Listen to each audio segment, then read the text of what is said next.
This is what a World Cup winner's body looks like. I love female sport because I actually think it's inherently kind of rebellious. We're the only sport that you can have every single body type on. There's people out there showing you are strong enough. You nearly made me cry then.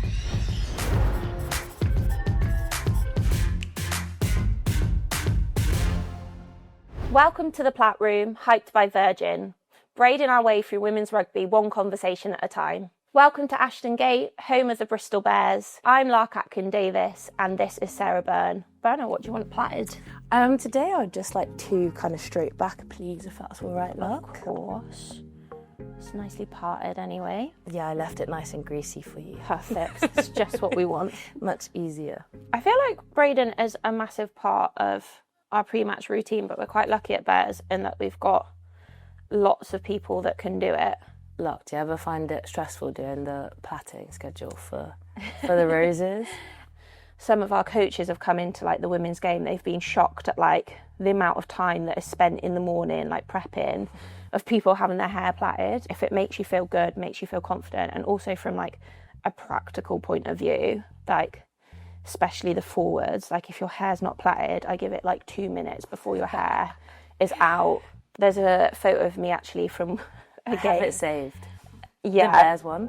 Yeah, that's that photo of me that I look like Beetlejuice. Like my hair, I don't think I plaited it, and my hair is literally just like out around my face. And for so long it was the players group. Oh, it's so good. Picture. What you were saying about how it makes you feel good, I think that's so important for the women's game. Like, it is traditionally a more masculine sport, and in the past there has been like archaic views of like, oh, you look manly, or all that kind of thing, all that kind of stuff, which gets associated with the sport, even though there's nothing wrong with it, or like it doesn't even matter. Actually, like, people are finding their kind of own personalities in our sport, and I think we're doing a really good job of redefining it. And like, how many of the girls in World Cup, the lady would come in and do our nails because everyone wanted their nails done. Like, Abby Burton goes around and does everyone's eyebrows. And did you do someone's eyebrows?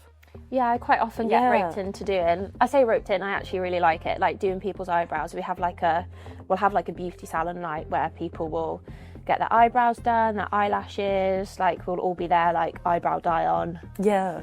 Plucking eyebrows, like there's a whole like spray tan ritual by some people, like who I'm not a tanner, but like I know a lot of the girls. Kelsey, yeah, loves doing a tan the night before. Quick trip to Dubai. Yeah. Is it? That moment of like doing my hair and having my hair done, and then I'll go and like put my makeup on, is like a real moment for me of where I'm like, I feel like I'm ready, like I feel like I'm ready to go, ready to be on the pitch. And it's a huge part of my prep. And I think sometimes you do get people that go, I don't understand why you do that. And it's not really for anyone else but myself, because it makes me feel really good. Obviously, we had Ilona, who wears her viral kind of lipstick, and something that she stands by is like, it's rugby for her, and it's what she wants to put out there, and it's what makes her feel good, exactly what you were saying. But obviously she came and played for Bears, which was amazing. Did she ask you to do her hair? Yeah, she did. I think it was Harlequin's Way.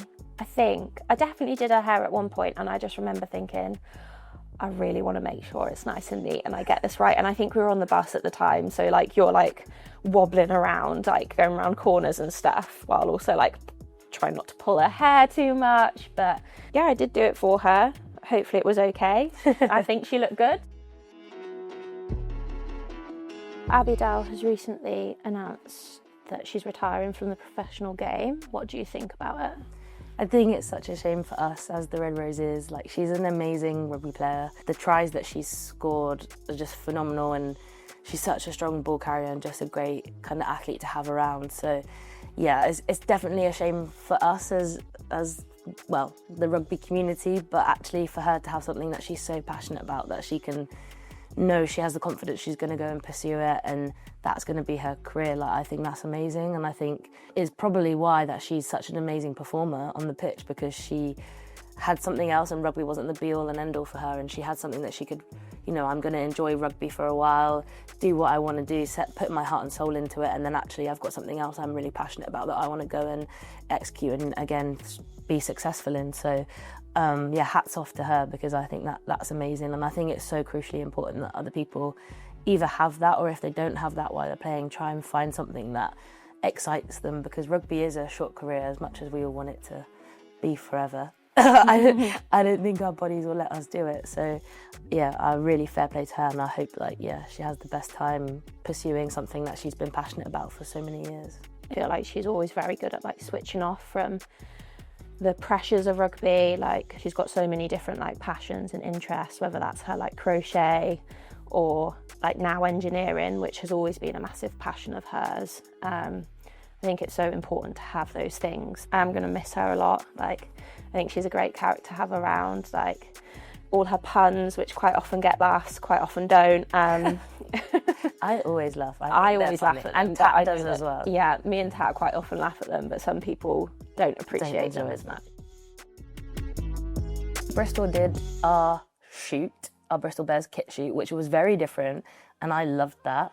I feel rugby's in a really excited place, specifically women's rugby. Like, what do you love about what's kind of going on at the moment? What are you seeing? Like, what do you think's exciting? I love that we're seeing more and more people's individual profiles growing, because they're showing exactly who they are. Like, you're a prime example, Berna, in terms of like body positivity, and like one of your most recent like Instagram reels showing like this is what a World Cup winner's body looks like. I feel like that's so important. If I'd seen that as a teenage girl, I think it had been so powerful for me, because when I was growing up, I didn't have role models that looked like me. It's bigger than like rugby. Thank you for being so kind. You nearly made me cry then. The reason that I did it was, one, I was just really bored of like, you have these amazing athletes across the globe doing different sports, but like only really one sort of body type got celebrated, and that's amazing. Like, I don't want to take anything away from them. Like, they're also doing amazing things as well. But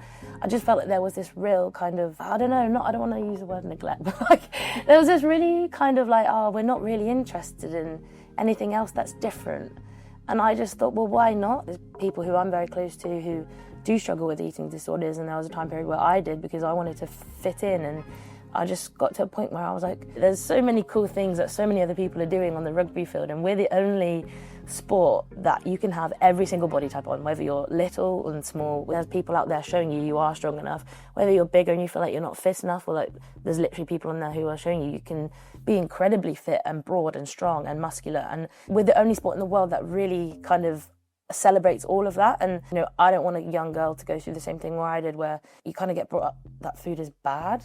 You don't want to eat, but you need food to play sport, to be successful at rugby, to look after your body. And I've got nieces now that I want to show that actually you can do so much more than what I guess when we were growing up, is that you just needed to be small and you needed to fit in, and there's so much more in the world now that you can achieve, and that we just have to be a little bit more accepting of it. And I kind of just got really bored and frustrated that it wasn't happening, so I thought, well, I'll give it a go, see what happens. I just want everyone to be happy with who they are and who they want to be, and that's why I loved that Bristol shoot. I just thought it was amazing that you can bring your real style out there. It was so different, it's eye-catching, and we need to grab attention of people that we might not be reaching, because in traditional sense it's seen as like a manly sport, and actually we're just rewriting that all, and we don't know what's in front of us. We've got basically a blank page, and people are just scribbling down ideas, and I just love that it can go anywhere we want it to go.